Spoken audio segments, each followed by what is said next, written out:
خۆشەویستان لە تەوەرەی یەکەمی پرۆگرامی پەیامی ڕۆژدا بەم بەیانیە زوو باس لە بابەتێکی وەرزشیەکەین بێگومان، بەڵام باس لە وەرزشێکی تایبەت ناکەین و لە شێوازی وەرزشکردن ناکەین، بەڵکو باس لە گرنگی بەشداریکردنی وەرزشوانان لە پاڵەوانێتی نێودەوڵەتەکاندا کە لە وڵاتانی هەرێمی یان لە سەر ئاستی جیهان سازەکردن لە هەر کایەک لە کایەکانی وەرزشدا بێت. کاتێک گەنجێک جا کوڕ بێت کچ بێت بەشداری ئەکات، ئەگەر لەسەر ئاستی فرد بێ یان لەسەر ئاستی کۆمەڵێک کەس بن پێکەوە یان وەکو تیمێک بەشداری بکەن، بێگومان زۆرێک لەوانەی کە بەشداری ئەکەن سوپاس بۆخوا با بڵین بە نەتیجەیەکی باش ئەگەڕێن و کۆمەڵێک خەڵات و مەدالیا لەگەڵ خۆیان ئەهێننەوە. ئێمە ئەمڕۆ میوانداری زۆر بەڕێز سیروان مینە حەمەدەروێژ مان کردووە کە بەڕێزیان ئەندامی یەکێتی مواتای عراقن، با بزانین گرنگی ئەم بابەتە چییە لە هەموو ڕۆکانەوە. کاک سیروان بەخێر بیت. جارە با بزانین مواتای عراق چییە، ئەم یەکێتیە چییە، گرنگی چیان با بڵین گرنگی بە چی ئەدا؟ بەڵێ طبعا یاری مویتای یەکێکە لە یاری ئۆڵمپیەکان وە زیاتر لە 120 دەوڵەت لە جیهانە ممارسەی ئەم جۆرە وەرزشە ئەکەن و ئێستا لە عێراقا یەکێتی تایبەت بەخۆی هەیە و چالاکیەکانی لە ساڵی 2019ەوە بە چڕی یعنی پاڵەوانێتیەکانی هێناوەتە کوردستان و لە سەرجەم شارەکانی عێراقا توانیمانە چالاکی ئەنجام بدەین. بەڵام ئێمە لە کوردستان لە ساڵی 2015ەوە ممارسەی ئەم جۆرە یاریەکەین بە شێوەیەکی فەرمی و لە هەمان کاتا لە ساڵی 2023ەوە بە فەرمی لە دوای لێدانی عێراقەوە یەکێتی مویتای عێراق دروست بووە. طبعا یەکێتی مویتای عێراق یەکێتێکی وەرزشیە و سەر بە لیژنەی ئۆڵمپی نیشتیمانی عێراقە و میزانیە و بودجەی لە وەزارەتی وەرزش و لاوان و لیژنەی ئۆڵمپی عێراقەوە بۆ دابین نەکرێ و ساڵانە دەیەها چالاکیمانەیە لەسەر ئاستی کوردستان و ئەم چالاکیانە هەر جاری و لە پارێزگایەک و بە شێوازێک ئەنجامەین و لە هەمان کاتشا تقریباً ئەگەر ساڵی پار بە نمونەوە بگرم بەشداریمان کردووە لە 16 چالاکی نێودەوڵەتی کە دوهەمینیان کە بەندە سەرۆکی شاندەکە بوو بەشداریمان کرد لە پاڵەوانێتی جیهان لە وڵاتی یۆنان و دوو یاریزانی کورتایە بەشداریان کرد و لەو پاڵەوانێتێشدا یاریزانێکی کورد بە ناوی بەهمەن محەممەد قادر توانی پلەی پێنجەم لەسەر ئاستی جیهان بەدەست بێنێ. مامۆستا هەڵسەنگاندنی چی بۆ بەشداریکردنی وەرشەوانانی کورد لە وەرشە جیاوازەکاندا لە وڵاتاندا پێت وایە لە ئاستێکی باشە یاخود ڕێگری هەیە یاخود کێشە و گرفتیان هەیە؟ وڵی ئێستا ئەگەر مقارنە بە جاران ئێستا ڕێگریەکان کەم بوونەتەوە، یعنی بارودۆخی سیاسی و گرژی سیاسی و تەعەسوبی قەومی تا ڕادێکی زۆر پاشەکشەی کردووە، بەڵام ناتوانین بڵێ بنەبڕ بووە 100%. بەڵام ئێستا بەشداری یاریزانە کوردەکان لەسەر ئاستی عێراق یعنی تایبەتمەندیەکی خۆی هەیە و یاریزانە کوردەکان ئەگەر یەکێکن لە منافسە هەرە بەهێزەکان کە حسابیان بۆ کرێ لەسەر ئاستی عێراقا و بە تایبەتی شاری سلێمانی کە مێژوویەکی دوور و درێژی هەیە لە هونەرەکانی شەڕکردن و بە تایبەتی لە یاری مۆیتایە پێگەیەکی بەهێزی هەیە لەسەر ئاستی عێراق و گرنگی یاریزانە کوردەکان لە بەشداریکردنیان ئەوەیە کە بە سەراحەت پەیامێکی ئاشتیە کە لە سەرتاسەری عێراقە، یعنی تۆ ئێمە عێراق کە یەتە مێشکمانەوە یەکسەر بیر لە زوڵم و زۆر و کیمیاباران و داگیرکردن وانەکەینەوە، وەرزش خۆی دەوری تەهدی ئەو ئاشتی و پێکەوە ژیان زیاتر لە وەرزشدا هەیە، ئەتوانین بڵێن تەسیرێکی تەواوی هەیە لەسەر ئاشتی کۆمەڵایەتی کە خۆی وەرزش خۆی لە خۆیدا پرۆسەیەکی کۆمەڵایەتیە. باش بێگومان ئێمە لەبەرەوەی هەرێمێکی فیدراڵین سەر بە عێراقین، کاتێک وەرزشوانانی ئێمە وەک تاک بەشداری پاڵەوانێتەکانەکەن یان وەک گروپ و تیم بەشداریەکەن ناتوان وەکو نوێنەری هەرێمی کوردستان کرێ لێ خۆیان بناسێن بەنەمە کوردین بەڵام دوجار وەکو عراق بەشداریەکرێ تا چەند لەم بواری خۆتانە ئێوە توانیتانە کاتێک بەشداریەکەن لە پاڵەوەی کە لە ژێرناوی عراقا بەشداریەکەن بژڵێن ئێمە کوردین لە هەرێمی کوردستانین ئەمە وەزعمانە ئەمە پێناسمانە ئەمە نەتەوەمانە ئەمە جوگرافیامانە بە دڵنیاییەوە پاڵەوانێتە فەرمیەکانەوەی کە بەناوی بڵێن عێراقەوە بەشداریەکەی بە دڵنیاییەوە ئەبێ عالەمی عێراق بەرز بکەیتەوە و هەندێک پاڵەوانێتی نێودەوڵەتی هەیە کە لەلایەن ئۆڵمپی و احترافی پێنەکراوەکو وەفدێکی ئۆڵمپی نەچوویتە دەرەوە سەب بە نمونەوەری بگرێمە لە ساڵی 2010 چەند تیمێک بەشداریمان کرد لە وڵاتی ئێران لە جەزیرەیەکیش و یەکێک لەو کەسانەی کە لەگەڵمانە بوو یەکێک لە عەلەمەکانی کوردستانی لە ناو هۆڵەکە بەرز کردەوە ئەوە بووە هۆی هەروەستاندنی پاڵەوانێتیەکە هەتاوەکو ئەوەی کە عەلەمەکەیان داگرت و تەجدیداتێکی زۆریان خستە سەرمانەوە تەنانەت ڕئیس ئیتیحادی ئاسیا کە بانگی منی کروتی کاکە ئەمە ئێوە کێشەتان بۆ ئێمە دروست کردووە بەڵام بەڕاستی لەسەر ئاستی ئۆڵمپی نیشتیمانی عێراق ئێمە توانیمانە تەعبیر لە کوردبوونی خۆمان بکەین بەڵام لەبەر ئەوەی بەرزکردنەوەی عەلەمی وڵاتێکی کە پرۆتۆکۆلی نییە تۆ ناتوانانی بەرزی بکەیتەوە لەبەر ئەوە لێکەوتەی باشی لێ ناکەوێتەوە و ڕێگە پێدراو نییە مامۆستا جاری وایە ببوورە هەندێک پاڵەوانێتی یا هەندێک بەشداری هەیە لەسەر ئاستی هەرێمەکان ئەکرێ شتی وایەت خۆرزین لەو ئەوروپا کۆمەڵک لە وڵاتانە فیدراڵین تا چەند ئەمانە وکو نوێنەرایەتی هەرێمی کوردستان ئەتوان بەشداری بکەن ئێمە وابزانم بەس لە تۆپی پیاە توانیمان بەشداری پاڵەوانێتی هەرێمیەکان بکەین چەند جارێ بەشداریان کرد بە عەلەمی کوردستانەوە کەەوە جێگای دەستخۆشیە بەڵام بەڕاستی ئێستا هۆکاری بەشداری نەکردن و هی سەررجەم تیمەکانی کوردستان لەم جۆرە پاڵەوانێتیانەدا دەگەڕێتەوە بۆ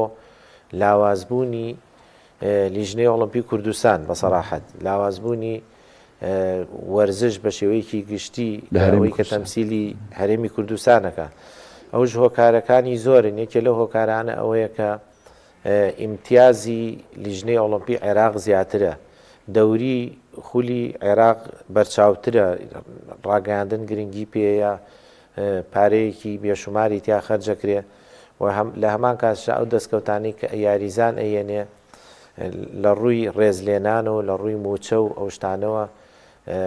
ئێساگەر بە نمونە یاری مۆیتای وەربگرین ئێمە بەس لە سلێمانیا چواردە یاریزانمانەیە کە مەدالیای نێودەوڵەتیان هێناوە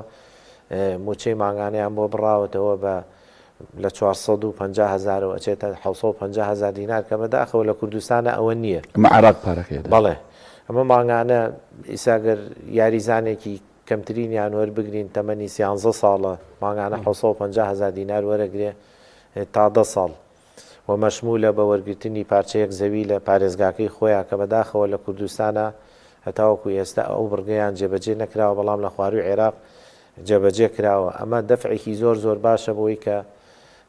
یاریزان ڕووبکاتە وەرزشەوە بە تایبەتی بەرەو عێراق بڕوە چارە سەرکردنی ئەم دۆخە بەوە بێ کە لیژنەی ئۆڵمپی کوردستان بە ناوێک یاخود شەر نییە لیژنەی ئۆڵمپی بێ گرنگەوەیە دەستگایەکی وەرزشی فیدراڵی نیشتیمانیمان نەبێت کە تەعبیر لە وەرزشی کوردستان بکە بەسەراحەت ئەبێ ئەوە بەهێز بکرێ ئەمە ئەرکی لە پێشینەی سەررجەم لایەنەکانە و ئەرکی لە پێشینەی ئێمە پرۆژەیەکشمانەیە ئەتوانین لە ئایندەدا تەسلیمی لایەنە پەیوەندیدارەکانی بکەین لە ڕێگەی پەرلەمانی کوردستانەوە کە ئیش لەسەرەوە جانبە بکەن دەستخۆش مامۆستا بۆ پێی بەڕێستان ئەندامێکێتی واتە عێراقی عێراق ئەتوانێت بە شاز لە شازەکان ئاسانکاری بکات بۆ وەرشەوانانی هەرێمی کوردستان یان ئیلا بێت ئەندام بێت لێ یاخود سەر بە عێراق بێت هیچ هەماهەنگیەکەیە کە ئاسانکاری بکرێ لێرە هەمیشە بەردەوام وەرشانە گلەی گازندە لە حکوومەت و لایەنە پەیوەندیدارەکان دەکەن بۆ بابەتە وەرشەکان بەڵێ تەمان ئێمە ئەو پاڵەوانێتی سێمە لە 24 دووە پاڵەوانێتی یانەکانی عێراقمانەیە لە شاری بەغا بەڕێوە چێ ئەمە تقریبان 6 تیم حەوت تیمی کوردستانە چێ بەشداریەکە لەو پاڵەوانێتە و هەر یەکێک لەو یاریزانانە گەر بێت و ئەنجام یەکەم و دووەمە دەست بێنێ ڕاستە خۆ دەستنیشانەکرێ بە یاریزانی هەڵبژاردەی عێراق و سەرجەم چالاکیەکانی یەکێتی مۆیتای لە ساڵی 2025 کە بەشداریەکەین ئەو یاریزانی ئەساسیە بێ لە لای ئێمە و پشتی پێبەسین و لە پاڵەوانێتیەکان ئایبینە دەرەوە. ئەمە یاریزانێکی کەمانەیە کە ناتوانێت بگاتە ڕیزی هەڵبژاردەی عێراق، یعنی تواناکەی هەر ئەوەنەیە یاخۆت فڕسەی بۆ نەهاتۆتە پێشەوە. ئەوە ڕێک پەیوەندی بە پرسیاری بڵێن ڕابردووەوە هەیە کە پێویستە لیژنەی ئۆڵمپی کوردستان یاخود ئەو ناوە یەکێتیە کوردستانیانەی کە هەن گرنگی بن بۆ توانایەوە لە ڕێگایەکی کەوە ئەم یاریزانە بەکاربیێن و بیبەنە دەرەوە بۆ پاڵەوانێتی نێودەوڵەتیەکان و لە ڕابردووشە ئاوا بووە، بەڵام بەداخەوە ئێستا بەرەو لاوازی ڕۆشتووە. باش بینە سەر گرنگی بەشداریکردن مامۆسانی بۆ نمونە لەوانەیە هەندێک خەڵک بڵە جاکە ئەم وەرزشوانانەی ئێمە لە هەرێمی کوردستان هەولێرە هەڵەبجێ سلێمانیە دۆکە چێت خۆ لەژێر ناوێ عێراق ڕات دوجار لەوێ ئەوترێ یاریزانێکی عێراق و ئاڵای عێراق بەرز دەکرێتەوە. هەر بەڕاست ئەمە خزمەتکردنە بە عێراق یان دوجار خزمەتکردنە بە وەرزش لە هەرێمی کوردستان چۆن ئەتوانرێ سوود و کەڵکەکەی بۆ هەرێمی کوردستانیش بێت جگەلەوەی کە لە ژێر ناوێ عێراقایە؟ وەڵا ئێمە بێ بەدیوە ئیجابیەکەیان سەیری ئەو خاڵە بکەین. ئێمە یاریزانێکی کورد کە بەشداریەکان لە ڕێگەی عێراقەوە هیچ منفەزێکی کە نییە کە تۆ لێوەی بەشداری بکەیت ئیلا ناچاری لەبەرەوەی خۆتان نزانن گرفتە یاسایەکان و نێودەوڵەتیەکان و تەنانەت هەندێشتی ئۆڵمپیە کە پرۆتۆکۆلیە تۆ ناتوانانی لێلابێ. ئەمە یاریزانەکە بۆ ئەم مەرحەلەی ئێستا باشە، بەڵام ئەرکی لە پێشینەی وەرزشکارە کوردەکانە ئیداریە کوردەکانە ئەو کەسانەی کە پێگەیەکی بەهێزیانەیە لە وەرزشی کوردستانە ئەبێ گرنگی بن بەوەی کە دەرەچەیەکی یاسایی بۆش بدۆزنەوە کە ئێمە وەکو کورد کە بەشداریەکەین لە پاڵەوانی نێودەوڵەتیەکانە لایەنی کەم کە سوودێکی نیشتیمانی یاخود ببێتە ناسنامەیەکی نیشتیمانیش بۆ خۆمان کە بەشداریەکەین. بەداخەوە هەتاوەکو ئێستا ئێمە نەمانتوانیوە ئەوە بکەین، بەڵام بڕۆ ئیجابیەکەی ئەوەیە کە یاریزانێکی کورد ئەچێت بەشداریەکە بە ناوی دەوڵەتێکەوە کە ئەمە خۆی لە خۆیدا دەستکەوتێکی گەورەیە وە کە دێت شتەوە بێرە هەندێک ئیمتیازاتی پێدرێ وەکو ڕێزلێنان و وەکو موچە و هەندێک جارش گرێبەستی پێشکەشەکری. ئەمە بەڕاستی جێگەی خۆشحاڵیەوە لە هەمان کاتە ئەو یاریزانە کوردانەی بۆ نمونە لە تۆپی پیا بەشداریان کردووە وەکو هەواری مەلا محەممەد و وەکو شێرکۆ و وەکو ئەم ناوانەی کە ئێستا هەن لە سەر ئاستی عێراق ئەمانە وێڕای ئەوەی کە لە ڕیزی هەڵبژاردەی عێراقا بەشداریان کردووە لە هەمان کاتشا توانیویانە ببنە ناسنامەیەک بۆ کوردبوون و کوردستانی بوون. مامۆستا سەبارەت بەم وەرشەی جەنابتان ئەمە چۆن چۆنی لە ئاستی نێودەوڵەتیە لە ئاستی عێراقا شێوازی بەشداریکردنی یاریزانان چۆن چۆنیە خولیای گەنجان بوونی هەیە بۆ ئەم جۆرە وەرشە؟ بەڵێ کوردستان بەڕاستی پێگەیەکی هەیە لە یاریە فەردیەکانە بەگشتی و بە تایبەتی لە یاریە ئەو یاریانەی کە پیانەوترێ هونەری بەرگری یاخود هونەری شەڕکردن پێگەیەکی یەکجار بەهێزی هەیە و توانیومانە ئیسا بەندە لە ساڵی 1990 کە بەشداری پاڵەوانێتیەکانم کردووە لە سەر ئاستی عێراق زۆرترین یاریزانی کورد توانیویانە بچنە ڕیزی هەڵبژاردەی عێراقەوە لە کیک بۆکسینگ و کۆنفۆ و تایکواندۆ و کاراتێ و ئەمانە هەتا دوایینیان ئێمە لە یاری مۆیتایە ئەگەر بە عەدەد حسێبی بکەم نزیکەی 33 بۆ 35 یاریزانمان هەتاوەکو ئێستا کە لە ساڵی 2019ەوە ئێمە بە فەرمی ممارەسە یاری مۆیتایەکەین 33 بۆ 35 یاریزانمان مستەفید بووە کە چوونەتە دەرەوە لە پاڵەوانێتیە نێودەوڵەتیەکانە بەشداریان کردووە بە جۆرێکی کە هیچ شاندێکی عێراق نەچۆتە دەرەوە ئەگەر بێت و ئەندامێک یاد و ئەندامی کوردی تێدا نەبوو بێ. باش مامۆستا ئەم وەرزشی ئێوە ئەگە باسی تەمەنکەین ئێسەون لە یاری تۆپی پێە کەم یاریزانێ بگاتە 40 ساڵ خۆ دەزانی ئەوەی کاگەنە 40 ساڵی تدایم باسەکردن وەکو ئێستا ڕۆناڵدۆ و میسی و بەرەو ئەوە ئەڕۆنیان مۆدریچ خۆ دەزانی ئەمانە تەمەنێکیان بەڕێ کردووە. ئەم وەرزشی ئێوە لە تەمەنی چەند ئەتوانین بڵین ئەتواندرێت دەست پێ بکەوە لە تەمەنی چەند کۆتاییدی ئەمە یەک دۆم یاریزانەکانی ئێمە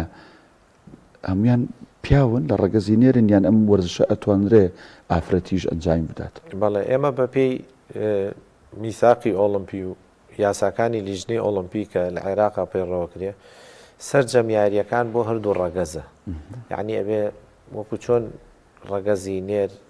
ممارەسە یاری هەر یاریەکەکە بێ ڕەگەزی مێژ بە هەمان شێوە بیکە و پاڵەوانێتیەکان کە ئێمە ئەیکەینەوە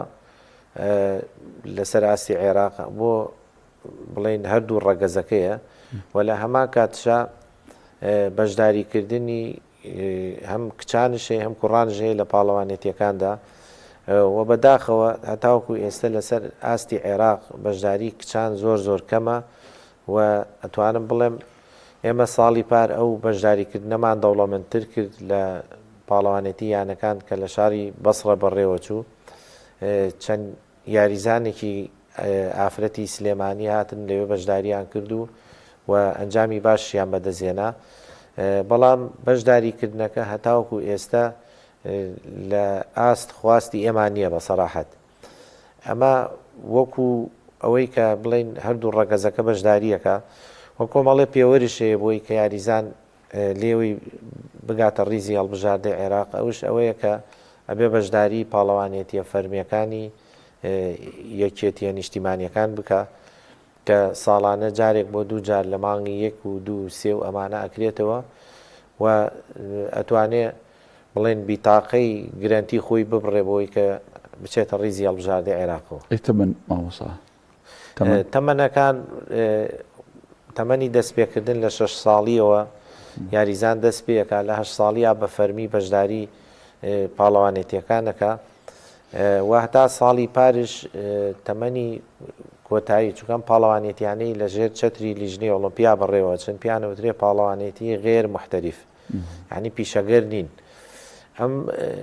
تەمەن تا تەمەنی 38 ساڵ بوو بەڵام ساڵی پار زیاد کرا لە یاری مۆیتایە بوو بە تەمەنی 40 ساڵ یعنی لە 8 ساڵیەوە بۆ تەمەنی 40 ساڵی تۆ توانی بەشداری پاڵەوانێتیەکان بکەی. مامۆستا ناکرێت یاریزانانی ئێرە بە شێواز لە شازەکان بخرێنە سەر عێراق وەکو چۆن موچە خۆران پێیان خۆشە ئەوەی ئەوانیش لەوێ ئیمتیازاتی مادی بە هەر شتێک بێ سەر بە عێراق بێت ئەو کاتێک باوەڕ ناکەم ینی گرفتێک بێت بەنای عێراقەوە هەر شتێکەر چالاکی ئەنجام درێت ئێوە وەکو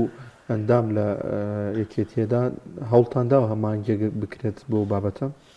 وڵی ئێمە ئەو یاریزانانەی کە ئێستا بەشداریان کردووە لە ڕیزی هەڵبژاردەی عێراقە بەبێ جیاوازی ئەوەی کە ئەمە کووردە عەرەبە چییە ئەوانە ئەوەی کە ئەنجامی هێناوێ بۆ عێراق مەعاشێکی بۆ بڕاوەتەوە و ئیمتیازەکانی پێدراوە ینی فەرقی نەکراوە لەگەڵ یاریزانێکی